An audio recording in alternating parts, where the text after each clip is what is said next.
Dear students, today I am going to start second chapter for our discussion in the subject of cost accounting, and the chapter is overheads, that is distribution of overheads. For your information, today's lecture particulars are: class is TYBCom, subject is costing, chapter number is 2, and it is the overheads. Date is 26/9/2020. You have to write down all these particulars at the top of your notebook. Before writing down all these particulars, then write down first all these things, thereafter other particulars like notes, whatever you think important, thereafter problem, thereafter solution. And if you come across any difficulty, if you face any difficulty, तुम्हाला काहीतरी शंका वाटत, you may contact on the WhatsApp group, through WhatsApp group, or you may contact through telephone number, any mobile number of mine. So let me complete.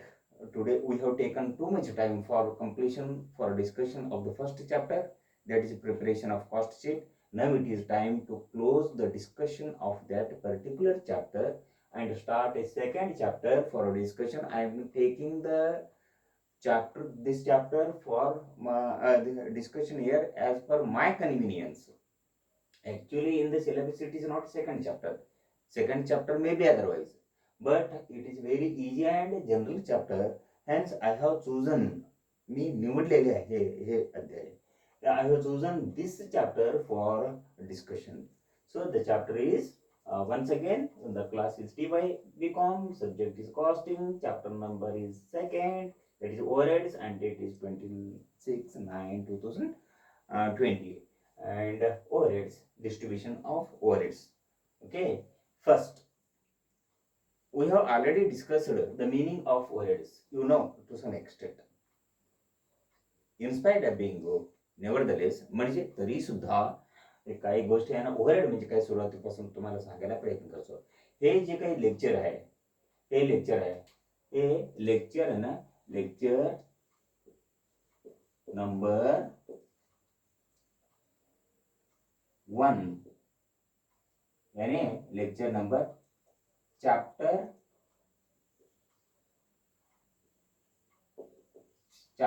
1, chapter 2, lecture 1, chapter number 2, lecture 1. हे lecture number chapter 2 पैकी है ना, हे पहिलं lecture आहे. Okay, so let me discuss with you the meaning of overheads. Do you know, तुम्हाला माहिती असून सुद्धा थोडंफार आणखी एकदा सांगायला प्रयत्न करतो मी. सो ओव्हरहेड्स, ओव्हरहेड्स, त्याच्या आधी तुम्हाला सांगायला प्रयत्न करतो कॉस्ट म्हणजे काय. कॉस्टिंग पहिला काय आहे, कॉस्टिंग. कॉस्टिंग मध्ये पहिला शब्द काय, कॉस्ट आहे. कॉस्ट म्हणजे कॉस्टिंग म्हणजे आहे ना, परिव्यय शास्त्र असं म्हणतात. परिव्यय हिशेब पद्धती असं म्हणतो आम्ही. त्या कॉस्टिंग मधील पहिला शब्द कोणते शब्दानं झालेला आहे, कॉस्ट आहे. हा, ओके, कॉस्ट झालं. कॉस्टचा अर्थ आहे परिव्यय. कॉस्टचा अर्थ आहे परिव्यय होतो. आता खर्च असं म्हणायचं. परिव्यय आणि व्ययामधील फरक आहे. व्यय म्हणजे खर्च, परिव्यय म्हणजे उत्पादनावर केलेले खर्च. उत्पादनाचा कामकाज जे असतो त्यावर केलेले खर्च म्हणतात परिव्यय अथवा कॉस्ट म्हणतात. थोडक्यात कॉस्ट म्हणजे काय, cost is the amount of expenditure paid on the production of goods and services. म्हणजेच वस्तू आणि सेवा उत्पादन करण्यासाठी केलेले खर्चाला काय म्हणतात, परिव्यय अथवा कॉस्ट असे म्हणतात. सो या कॉस्टमध्ये दोन प्रकार आहेत. पहिला डायरेक्ट कॉस्ट आहे आणि दुसरा इनडायरेक्ट कॉस्ट आहे. इनडायरेक्ट कॉस्ट आहे. ओके, ठीक आहे. डायरेक्ट कॉस्ट म्हणजे काय, जे वस्तू उत्पादन करताना महत्वाचा रक्कम असतो, मोठी रक्कम असतो आणि डायरेक्टली वस्तू उत्पादन कामकाजाला निगडित असतो, त्याला डायरेक्ट कॉस्ट म्हणतात. If an expenditure is directly related to the production of the goods and services such an expenditure is called as a direct cost. Such a cost item is called as a direct cost. For example material cost आहे, जास्त रकमेचा आहे आणि ओळखू शकतो आम्ही. For example आहे ना, फर्निचर तयार करताना लाकूड आहे, हे महत्वाचा खर्चाचा बाबी असतो. अथवा स्टील असतो, फर्निचर तयार करताना लोखंडाचा फर्निचर तयार करताना स्टील असतो. ते असलं खर्च आहे ना, जास्त रकमेचा असून महत्वाचा आहे ना भाग असतो त्यामध्ये, त्यावर केलेले खर्चाला म्हणतात डायरेक्ट कॉस्ट होतात.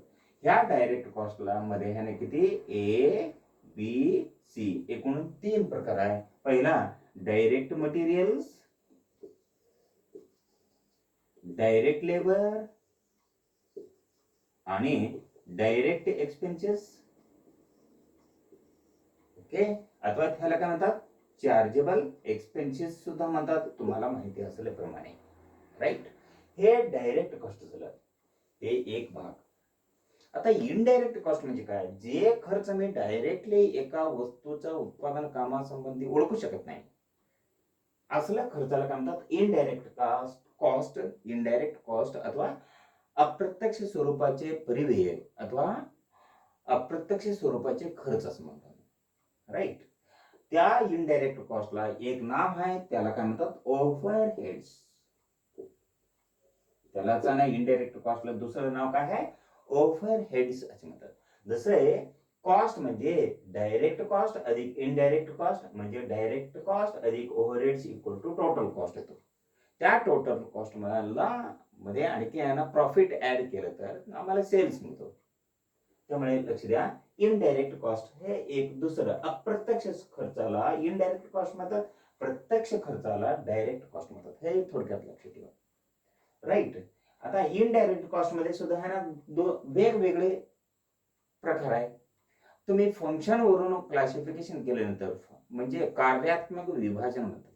कार्य हे कामाचं स्वरूप लक्षात घेऊन विभाजन केलं तर त्याला आहे ना कोणते पहिलं वर्गीकरण कोणते ऑलरेडी तुम्हाला सांगितल्याप्रमाणे फंक्शन वाईज क्लासिफिकेशन होतं. फंक्शन वाईज क्लासिफिकेशन पहिला वर्गीकरण आम्ही घेऊ. कोणत्या प्रकारचं फंक्शन वाईज क्लासिफिकेशन म्हणजे फंक्शन वाईज अथवा दुसऱ्या पूर्वी सांगताना ह्या चॅप्टरना पहिल्या चॅप्टर सुरुवात करताना काय सांगितलं मी, फंक्शनल क्लासिफिकेशन. फंक्शनल क्लासिफिकेशन आणि फंक्शन वाईज क्लासिफिकेशन दोन्ही एकसारखं आहे, काय चेंज नाही, दोन्ही अर्थ एक. So function wise classification, function wise classification म्हणजे कार्य अथवा कामाचं स्वरूप, कामाचा प्रकार लक्षात घेऊन आहे ना ते विभाजन करतो ओव्हरहेडचा अथवा इनडायरेक्ट कॉस्टचा. त्याला काय म्हणतात फंक्शन वाईज क्लासिफिकेशन अथवा फंक्शनल क्लासिफिकेशन असे म्हणतात. आता कॉस्ट शीट तयार करताना 3 प्रकारचे खर्च आहे ओव्हरहेड मध्ये. 3 प्रकारचे वेगवेगळे प्रकारचे काम करतो आम्ही, कामाचं स्वरूप असतो. पहिला म्हणजे फॅक्टरी, त्यानंतर येतो ऑफिस, त्यानंतर येतो सेलिंग अँड डिस्ट्रीब्युशन. सो असं 3 प्रकारचे खर्च आम्ही पाहिलं. जे आम्ही उत्पादन प्रक्रियेमध्ये अप्रत्यक्ष स्वरूपाचे खर्च करतो त्याला म्हणतात फॅक्टरी ओव्हरहेड्स म्हणतात. पहिला त्यामध्ये आणि किती 3 प्रकार आहे. फॅक्टरी ओव्हरहेड्स, फॅक्टरी अथवा वर्क्स. फॅक्टरीला अथवा कारखान्याला दुसरं वर्क सुद्धा पर्याय शब्द आहे. Factory overheads, OHS overheads. आणि second one is after factory म्हणजे indirect expenses incurred by a particular manufacturing organisation in the factory, that is in the works. फॅक्टरीमध्ये एका उत्पादन करणारे संघटना फॅक्टरीमध्ये यांना अप्रत्यक्ष स्वरूपाचे खर्च केले तर त्याला फॅक्टरी ओव्हरहेड म्हणतात. वन्स अगेन बघा, factory overheads are those in this classification. Let me tell you here, functions are taken as a base for calculation for grouping of overheads. Grouping म्हणजे एका प्रवर्गात ठेवणे. Functions are taken. There are mainly three functions in any manufacturing organization. One is factory, and thereafter comes office, and last one serial number C is selling and distribution overheads. Okay, So these, if an overhead is related to factory or indirect expenses related to factory, such a overhead is called as a factory overhead. For example, factory lighting expenses, factory manager salary, depreciation on plant and machinery used in factory, uh, repairs expenses of factory building, factory machinery, factory furniture, factory equipment, factory lighting, factory heating expenditure, factory air condition expenditure. These are some of the overheads that we incur in a factory or works. These are called as factory overheads. Second type of overhead is what we call office overheads. Office overheads. Office overheads. Office ओव्हरहेडला दुसरं एक नाव आहे ते कोणते? Administrative.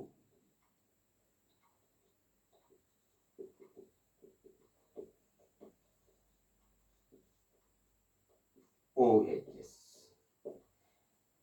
ह्या नंतर ना दुसरा भाग कोणते? दुसरं कार्य कोणते करतो? ऑफिस मध्ये करतो. आता ऍडमिनिस्ट्रेटिव्ह आता प्रशासनासाठी खर्च करतो. सो काम करतो आम्ही.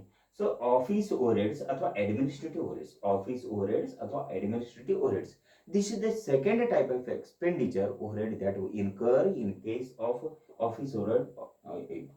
So whatever expenditure, indirect expenditure म्हणजेच overheads that we pay अथवा incur in office, that is for administrative purpose, is called as office overhead or administrative overheads. So कुठल्याही प्रकारचे जे खर्च अप्रत्यक्ष स्वरूपाचे खर्च ते कार्यालयात करतो अथवा प्रशासनासाठी करतो त्यालाच आम्ही दुसरं का प्रशासकीय ओव्हरहेड अथवा ऍडमिनिस्ट्रेटिव्ह ओव्हरहेड म्हणतात. असलं ओव्हरहेड्सला काय म्हणतात? ऑफिस ओव्हरहेड और ऍडमिनिस्ट्रेटिव्ह ओव्हरहेड. वन सेकंड बघा. If any overhead is related to office, that is administrative work, administration, such overheads are called as what you call office overhead or administrative overhead. For example, what are the types of factory or administrative overhead? Office manager salary. जसं इथे factory manager salary असतो ना, इथे office manager salary. Office lighting, जसं इथे factory lighting असतो ना, इथे ऑफिस लाइटिंग होतो. Office lighting, office manager salary, depreciation on office building, depreciation on office equipment, depreciation on office furniture, or sundry expenses paid in office for office working. These are some of the expenditures that we incur. Office staff salaries, ऑफिसमध्ये अथवा कार्यालयामध्ये जे काही कार्यरत असलेले कर्मचाऱ्यांना जे पगार देतो ते office staff salary etcetera etcetera. These are some of the overheads that we incur in office or for administrative purpose. Such overheads are called as what you call office overheads or administrative overheads. Okay. Once again, the definition: if any overhead is related to office or for administrative work, such overheads are called as office overheads or administrative overheads. Okay. Third and last one, which you all know, just for the sake of revision, I am telling you here. Third one is selling and distribution. Distribution overheads. Selling and distribution overheads. विक्री आणि वितरण. विक्री वेगळं आणि वितरण वेगळं. विक्री म्हणजे कसं? वस्तू देतो आणि पैसे घेतो, विक्री झालं. पण वितरण म्हणजे वस्तू अथवा सेवेचा ग्राहकांचा घरापर्यंत नेऊ द्यायचा, घरपोच करायचा, त्याला डिस्ट्रीब्युशन असे म्हणतात. फॉर एक्झाम्पल, एलपीजी सिलेंडर कोणी प्रत्येकाने तिकडे जाऊन आणत नाही. एलपीजी सिलेंडर घरापर्यंत आणून देतात, ते डिस्ट्रीब्युशन म्हणतो आम्ही. एलपीजी म्हणजे लिक्विफाईड पेट्रोल सिलेंडर असतो ना, ते स्वयंपाक करण्यासाठी प्रत्येकाच्या घरात आम्ही वापरतो. ते एलपीजी सिलेंडर म्हणजेच लिक्विफाईड पेट्रोलियम गॅस सिलेंडर असतो, ते सिलेंडर आणि डिस्ट्रीब्युशन करतात. एक्झाम्पल, किराणा दुकानमध्ये भरपूर सामान खरेदी केल्यानंतर ना एकदा ग्राहक काय म्हणतात, घरपोच द्यायला सांगतात, ते डिस्ट्रीब्युशन झालं. पण त्या दुकानात जाऊन मी वस्तू घेतो आणि पैसे देतो, तसं केलं तर खरी सेलिंग. आता बाईंग, माझ्या दृष्टिकोनानं बाईंग आणि त्यांच्या दृष्टिकोनाने सेलिंग. सेलिंग वेगळं आणि डिस्ट्रीब्युशन वेगळं. एकत्रितपणे आम्ही काय म्हणतो, सेलिंग आणि डिस्ट्रीब्युशन ओव्हरहेड. मराठीमध्ये काय म्हणतात लक्षात घ्या, विक्री आणि वितरण स्वरूपाचे अप्रत्यक्ष स्वरूपाचे खर्च अथवा विक्री आणि वितरण खर्च असं म्हणतात. ओव्हरहेडला सिम्पली तुम्ही खर्च म्हणू शकता, अप्रत्यक्ष खर्च म्हणू शकता. सो कोणत्या प्रकारचा आहे ना होतो. फॉर एक्झाम्पल डेफिनेशन आधी मला सांगू द्या. Selling and distribution overheads means those overheads which are related to selling and distribution of a particular goods or a service. एका सेवा अथवा वस्तूच्या विक्री आणि वितरणला निगडित असलेले खर्चाला काय म्हणतात, सेलिंग अँड डिस्ट्रीब्युशन ओव्हरहेड्स असं म्हणतात. कोणत्या प्रकारचा खर्च आहे जे आणि विक्री आणि वितरणला निगडित आहे. फॉर एक्झाम्पल ऍडव्हर्टायझिंग एक्सपेन्सेस आहे, पब्लिसिटी एक्सपेन्सेस आहे, कॅम्पेन एक्सपेन्सेस आहे, सेल्समेन्स कमिशन आहे, डोर डिलिव्हरी एक्सपेन्सेस आहे अथवा delivery van expenses. Delivery van expenses म्हणजे डिस्ट्रीब्युशन व्हॅन एक्सपेन्सेस म्हणतो मी त्याला. काय म्हणतात लक्षात घ्या, घरपोच करण्यासाठी असलेले वाहनासंबंधी असलेले खर्च असं म्हणतो मी. आता इतर खर्च सुद्धा. आता सेल्समॅनचे सॅलरीज आहे, सेल्स मॅनेजर सॅलरीज आहे, गोडाऊन रेंट आहे, गोडाऊन रिपेअर एक्सपेन्सेस आहे आणि हे सर्व प्रकारचे खर्च आहे सेलिंग अँड डिस्ट्रीब्युशन एक्सपेन्सेस आता ओव्हरहेड्स मध्ये येतात. एक लक्षात ठेवा. सो तसे आहे selling and distribution expenses definition मला सांगू द्या once again. Selling and distribution expenses are those expenses or those overheads which are related to selling and distribution of goods and services. Examples once again बघा, advertising expenses, salesman's commission, salesman salaries, sales manager salaries, publicity expenses, campaign expenses, distribution expenses, door delivery expenses अथवा delivery van expenses. So these are the examples of selling and distribution overheads. So this is one type of classification. Another type of classification is, second type of classification of overhead is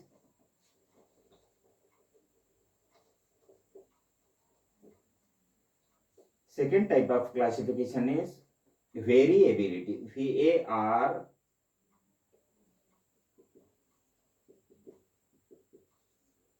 variability. On the basis of variability. On the basis of variability. Second classification on the basis of variability. The costs are classified as variable overhead, overheads, and second one is fixed overheads, and last one is semi-variable.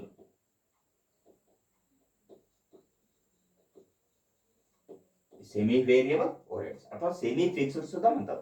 Semi म्हणजे अर्धा, variable म्हणजे बदलणारे. अर्धा बदलणारे असलं तर अर्धा यांना स्थिर असायला पाहिजे, त्यामुळे ह्याला काय म्हणतात, सेमी व्हेरिएबल ओव्हरहेड्स असे म्हणतात. ओके, ठीक आहे. थोडक्यात मला सांगू दे, फी नाही, फी ए या शब्दाचा मूळ शब्द आहे V A R Y, but not V E R Y. हे नाही, हे आहे. फी आर व्हेरी म्हणजे खूप, भरपूर, भक्कम, भरघोस असा अर्थ आहे मराठीमध्ये. पण इथे V A R Y very equal to, ह्याचा अर्थ आहे चेंज. व्हेरिएबिलिटी म्हणजे चेंजेबिलिटी, परिवर्तनशीलता, जे बदल होतो ना ते व्हेरिएबिलिटी अथवा परिवर्तनशीलता असं म्हणतात. सो लक्ष द्या, व्हेरिएबल ओव्हरहेड मीन्स बदलणारे परिवेश, फिक्स्ड ओव्हरहेड मीन्स स्थिर परिवेश, आणि सेमी व्हेरिएबल म्हणजे अर्ध बदलणारे परिवेश, आता अर्धा स्थिर असलेले परिवेश. Okay, so on the basis of variability, on the basis of changeability, on the basis of change. Forget, if overheads are classified on the basis whether they change or remain fixed or 50% changing and 50% fixed, such a classification is called as classification of overheads on the basis of variability. Okay, ठीक है. So let me tell you first the variable overhead. So variable overheads are those overheads that change according to the volume of production. Volume म्हणजे प्रमाण, उत्पादनाच्या प्रमाणानुसार जे परिव्यय change होतात असले परिव्यय म्हणतात व्हेरिएबल ओव्हरहेड अथवा बदलणारे परिव्यय असं म्हणतात. सो फॉर एक्झाम्पल आहे ना, मटेरियल कॉस्ट आहे, मटेरियल कॉस्ट आहे. सो तुम्ही आहे ना, जेवढं उत्पादन करताना तेवढं मटेरियल कॉस्ट वाढत. उत्पादन कमी झालं तर मटेरियल कॉस्ट कमी होतं. उत्पादन अजिबात नसलं तर मटेरियल कॉस्ट द्यायची अजिबात गरज नाही. So it is called as material cost, labour cost. For example एक फर्निचर तयार करण्यासाठी 1000 रुपये आहे, 2 टेबल तयार केलं तर 2000 रुपये लेबर कॉस्ट, आणि टेबल अजिबात तयार नाही केलं तर ना तुम्हाला लेबर चार्जेस द्यायची गरज नाही. सो ह्यांना माहिती तुम्ही लक्षात ठेवलं पाहिजे की मटेरियल कॉस्ट आणि लेबर. आता इनडायरेक्ट एक्सपेंडिचर.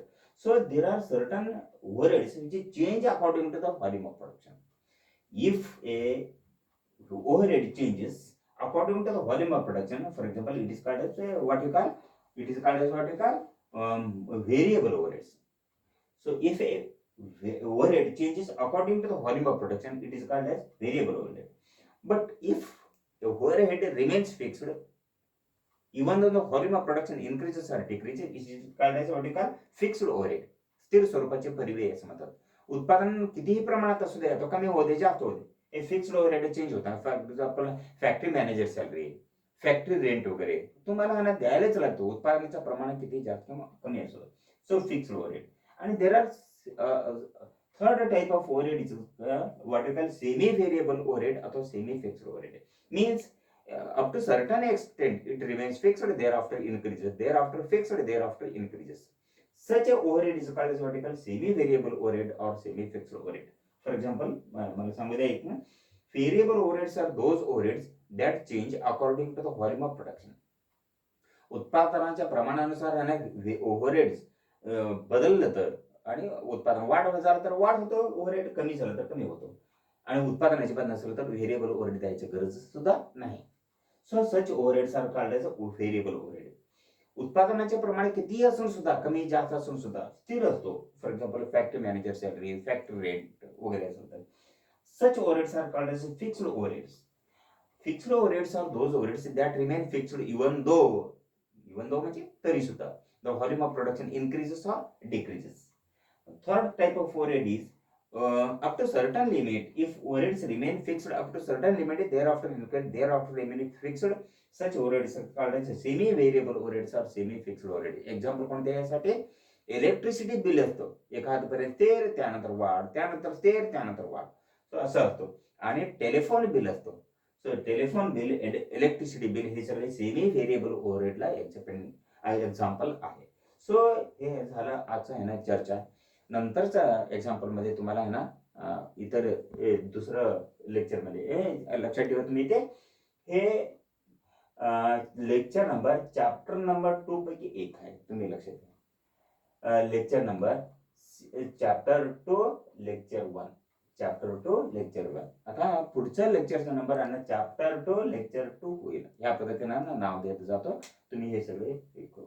नंतर आहे ना उद्याच्या लेक्चर मध्ये कंटिन्यू करू इतर विषय.